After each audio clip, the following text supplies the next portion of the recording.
All right. All right. All right. All right. Welcome to the second edition of Lunch with Lincoln. I am Reed Galen, co-founder of the Lincoln Project. And thanks to everyone who tuned in last week to see Steve and me give you a little bit of how we see the world. And I am thrilled today to be joined by Matt Bennett, who is one of the co-founders of Third Way and their new project, Shield Pack, which we want to talk about a little bit today. So Matt, welcome to the show. So tell us a little bit about Third Way and what you guys do generally, and then what you want Shield Pack to be able to do during the 2022 midterm elections. Well, first of all, thanks for having me. We are huge fans of Lincoln, have been from the very beginning, as you know, when you were meeting in small conference rooms, and now you're a national phenomenon, so it's been exciting to watch. Third Way is my day job. It is a think tank and advocacy group that is center-left. We were formed, and I'm one of the founders. We founded it in 2005. And fundamentally, we're moderate Democrats, and we do policy development and political stuff around that. This year, we have decided for the first time in our history that we needed to do something more political, more like what you guys do, to try to overtly work in the process to help elect Democrats, because we are so alarmed by the prospect of Republicans getting power back in any way, but especially in the House. So Shield Pack is focused on helping to ensure that that doesn't happen, that we retain the Democratic majority in the House. Happy to talk more about it, but it's really focused on protecting incumbents from Republicans. So you started Third Pack in 2005, or Third Way, excuse me, in 2005. So that would have been, right at the beginning of President George W. Bush's second term. Right. We would have seen there would be an impending Democratic wave in the 2006 elections. So from your perspective, what has changed since the time that you founded Third Way to now? And I know that answer could probably be an hour long, but are there any fundamentals that you feel like have been changed in the 16 years since you started? Oh, for sure. I mean, I entered politics in 1987, working on the Dukakis campaign against George H.W. Bush. And from that time until about, near the end of the George W. Bush's administration, we were grappling with philosophical and policy differences between Democrats and Republicans, some of them very deep, many of them very passionately held. But never once in that period did I ever think that Republicans didn't love our country and didn't respect our fundamental democratic rules and norms. And as you know, and the reason that you founded Lincoln is that all of that just changed during this period since we founded Third Way. When we started again, we were battling ideas. We were in a struggle for over tax policy and climate change. And now we're fundamentally struggling over the question of who gets to vote and who gets to decide, and whether we live in a small d democratic country. So I am stunned by the amount of change that we've seen. I mean, if you think about it, in 2007, I was working for Senator John McCain. And, that spring, I think that, he and then, late Senator Ted Kennedy were working on an immigration bill, right? A comprehensive immigration bill that I believe, as I recall, Matt, you can correct me if I'm wrong, had the support of President Bush. Oh, yeah. And ultimately, it didn't get done. And I don't think anything substantively has gotten done since then. And so I guess that's one thing you talked about. Somebody said, I think it was Stewart said that, on the 2004 Bush campaign against John Kerry, the big fight was over whether or not the top marginal tax rate was going to be 36.8% or 35%. Right. And there were these huge fights over it. Right. And what that meant for the country. And now what we see is that, look, we're not Democrats, but for lack of a better way to put it, that's, politically with whom we caucus, because, as you said, the Republicans now, which, we burned our boats with those folks. And, I could speak for myself, and I think most of the guys, like, we're never going back. Right. Not that from our perspective, there's anything to go back to. But talk to me a little bit about what you've seen as far as how moderate Democrats are faring. I mean, it seems to me, just looking back to 2018, the last time the Democrats picked up a lot of seats and took the House, that it is those blue dog moderate Democrats that tend to serve as both the backbone of the caucus and the front line of the caucus during the elections. No doubt about it. So the state of moderate Democrats is really mixed. On the one hand, to your point, we keep winning elections, right? We win the nomination for president, even when people think we won't, as in 2020. It looked really bad there for a while. It looked like Bernie was going to be the nominee. And then we ended up with Joe Biden, who is a self-professed moderate. To your point, in 2018, moderates dominated the primaries where they were running against far-left candidates. They lost only 1 or 2 in swing districts, and both of those, they lost 2 basically, one in my hometown of Syracuse, the other in Nebraska, and both of those farther left candidates lost winnable races in 2018. And by contrast, the moderates running in 2018 created the wave that gave the majority back to the Democrats. We keep seeing that happening. Terry McAuliffe, the moderate, just destroyed his opponents in the Virginia gubernatorial primary. He won every single county in Virginia. And so on the one hand, moderates are doing great. On the other, the loudest voices in our party are not moderates. They are the squad. They are Bernie Sanders. They're the people that the Republicans are able to kind of attach to the Democratic brand, and that's been really problematic. Well, yeah, and so I guess that's the question is, I mean, and that's true now. Admittedly, when I say this, it's not a both sidesism. It's just more of an observation, which is on the Republican side of things. It has become a purely performative deal, right? There is no policy, there is no governance, and in fact, the louder, the crazier thing that you say, the more money you raise, the more attention you get. I think in some ways, people like Kevin McCarthy utilize those folks, although maybe he's just doing it by happenstance because I'm not sure he's smart enough to figure out how to do it on purpose, to sort of deflect attention away from, the maybe 5% less insidious things that he wants to get done. But give him cover because now he looks quote unquote normal. But let me ask you this. So let me fast forward to last year. The Dems had a pretty sizable majority going into the 2020 elections. And that shrunk. I think it's 5 or 6 seats now. So what do you think happened, in those 2 years? Was it a ticket splitting thing? I don't want more Donald Trump, but I want to check on Joe Biden. What do you think happened last year? There was a little of that. We actually just this week, along with 2 other groups, put out a massive retrospective on 2020. We don't call it a postmortem because nobody died. We have the majorities in both houses. We have the White House, but it's a really searching retrospective that's trying to answer that exact question, which is what did happen? I mean, there were serious headwinds for Republicans, and there was a lot of enthusiasm for Democrats.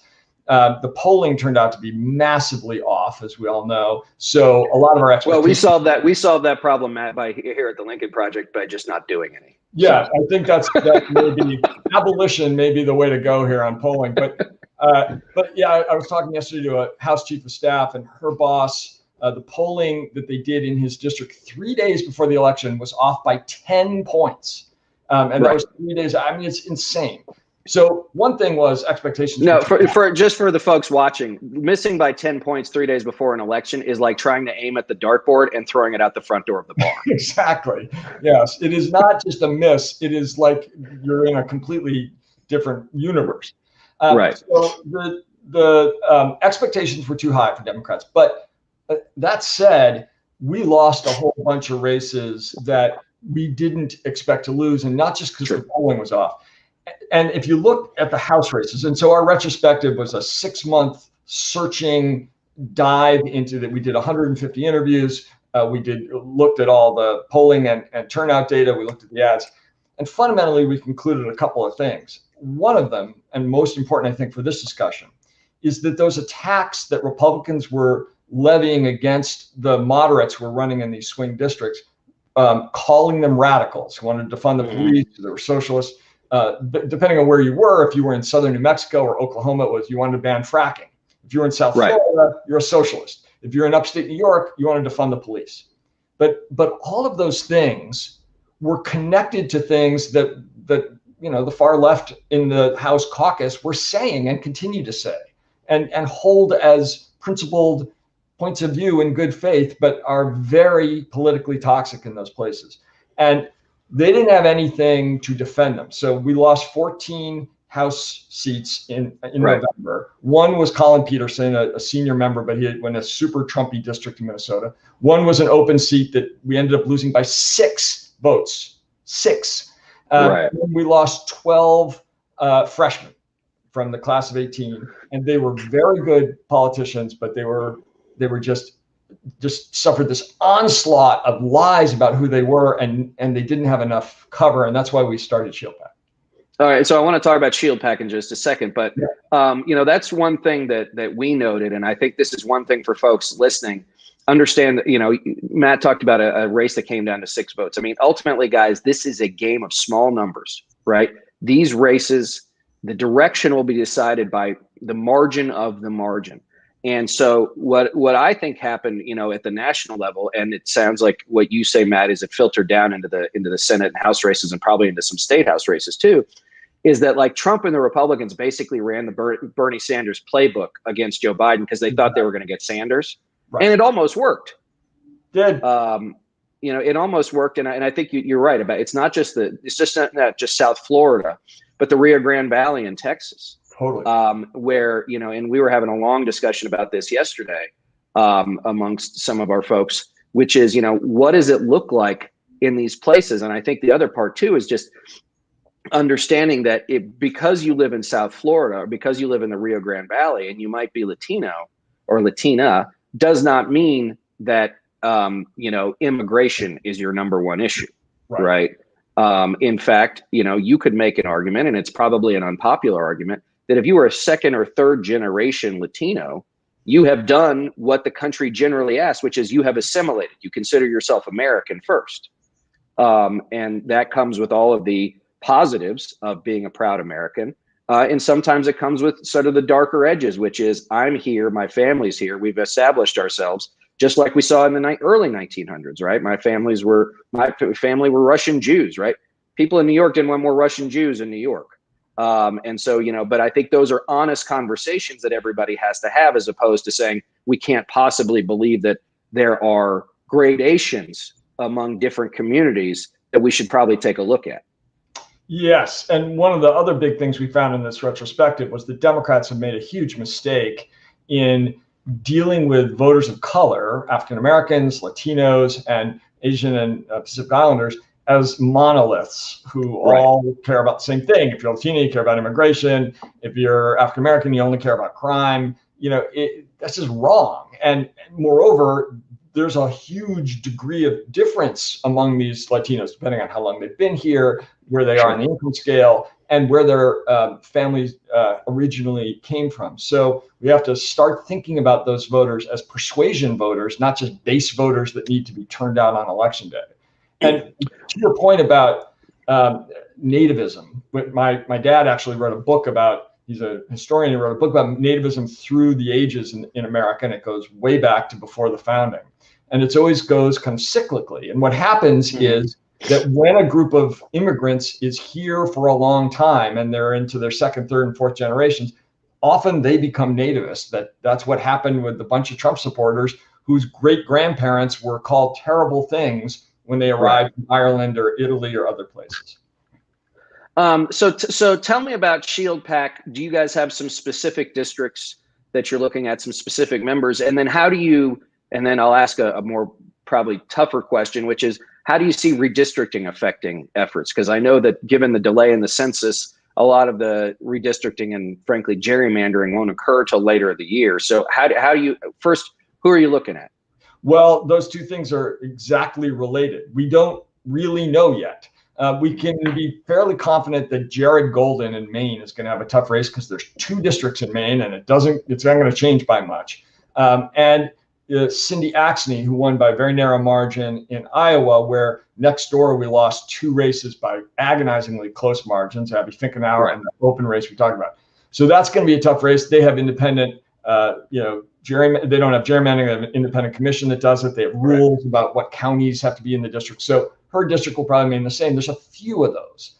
But for the most part, we don't have the faintest idea. So Lauren Underwood in Illinois, a brilliant African-American member of Congress, her district is 3% Black, which is the lowest, I believe, ever for a member of the CBC. That's a really tough district, but Democrats control the means of redistricting there, and her district might get better, in which case she won't need much help, or it might get worse, in which case she would need a lot. So we just don't know yet. What we do know, though, is McCarthy and the NRCC are already super clear about this. They are going to whack the moderates in exactly the way they did it in 2020 because it worked. And so ultimately we will need to defend them, but we probably won't know until January or February who it is. Yeah, and that's, one thing that we're worried about, and I'm sure you are as well, and anybody who's worried about, not only if you're a Democratic, voter or member of the Democratic class, redistricting, gerrymandering. Republicans have made it an art. Texas picked up 2 seats. Florida picked up a seat. Those are places that do not have independent commissions, right? The legislature in Texas is, notorious, infamous even. You think back to 2003 when Tom DeLay did a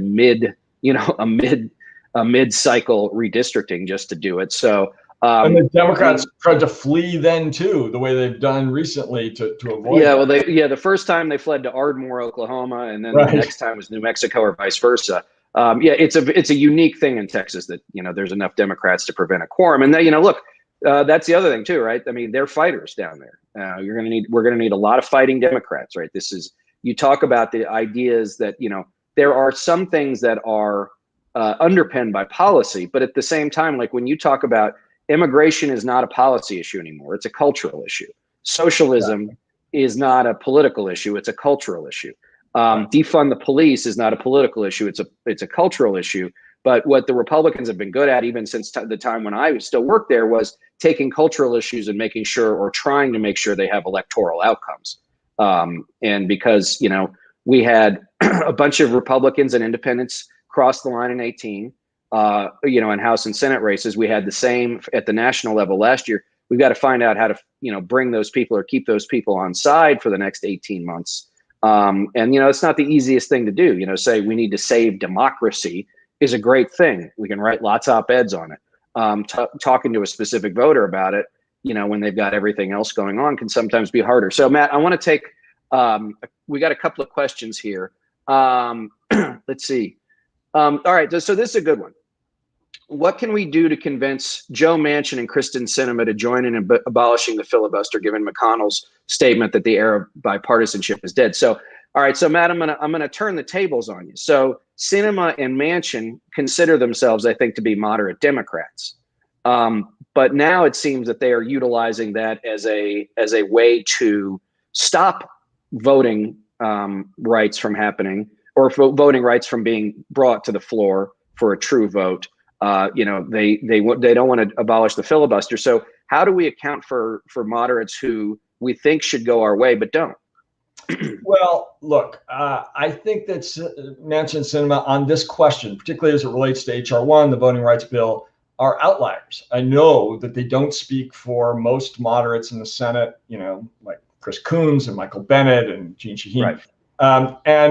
And they certainly don't speak for Third Way. We believe that this is worth killing or wounding the filibuster over, because it's so important, because our democracy is teetering on the edge of the abyss. So I can't speak for them because I think they're wrong. I will say that those who say Chuck Schumer and Joe Biden should just put more pressure on Joe Manchin don't have the faintest idea how things work in the U.S. Senate. There is no more pressure that can be brought to bear. Like, this is just not how it works. The arm twisting days of Lyndon Johnson are gone, and that isn't going to work with Joe Manchin. So I think the odds of something like H.R. 1 passing in this Congress are close to zero.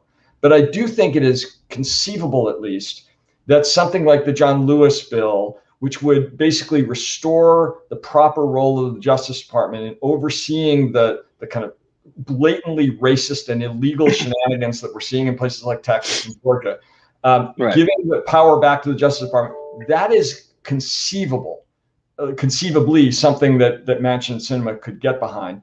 I don't know how they would justify, changing the filibuster doing, because I don't think there's 10 Republicans for that. But that seems to be much more likely than H.R. 1, a bill that should pass that at the moment looks pretty bad. So yeah, I mean, and so the John Lewis Act, I think, is H.R. 1, if I'm not mistaken. But and just for everybody there, so in 2013, the U.S. Supreme Court struck down the sort of main provisions of the 65 Voting Rights Act. I think the most important one of which, excuse me, was what was called was a pre-clearance, I think is what it was called, which is, there were a certain number of states, typically most of them in the South, most of them in the former Confederacy, where if they were going to change voting rules, that the Justice Department basically had to sign off on it ahead of time because of the history of disenfranchisement and making it harder for people to vote. They struck that down. And now, of course, we've seen in the last 5 months, this flurry. We've seen it's been on the march, since then. But certainly this spring and early summer, we've seen just this flurry of anti-voting rules and regulations and legislation going through state houses. All right, let me see. We've got another one here.